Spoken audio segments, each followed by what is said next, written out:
شاید بہت ہی کم لوگوں کو یہ بات معلوم ہو کہ جب قائد اعظم رحمۃ اللہ علیہ لندن بیرسٹری پڑھنے کے لیے گئے تو وہاں ایک ایکٹر کی ضرورت کا اشتہار آیا۔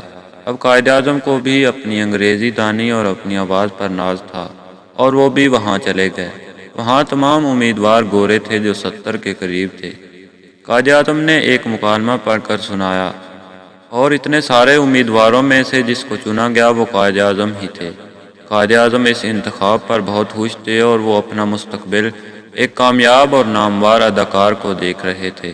انہوں نے اس کمپنی کا ڈرامہ سائن کر لیا اور گھر آ کر اپنے والد کے نام خط لکھا کہ میں اتنے زیادہ لوگوں میں سے منتخب کر لیا گیا ہوں اور ایک انٹرنیشنل تھیٹریکل کمپنی میں جگہ بنانے میں کامیاب ہو گیا ہوں۔ اب ان کے والد پونجا جناح پرانی وضع کے آدمی تھے۔ انہوں نے جوابی خط میں لکھا، تم کو جس کام کے لیے لندن بھیجا گیا ہے تم اس کی طرف توجہ دو۔ یہ تم نے کیا نیا پیشہ اختیار کر لیا ہے؟ خبردار اگر تم نے اس طرح کی کسی سرگرمی میں حصہ لیا تو۔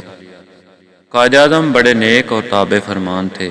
چنانچہ خط ملتے ہی ان کو فکر پڑ گئی اور اس کمپنی کے مالک سے کہا، سر میں بہت شرمسار ہوں اور میں وعدے کے مطابق پرفارم نہ کر پاؤں گا۔ انہوں نے پوچھا کہ آخر تمہیں ہوا کیا ہے؟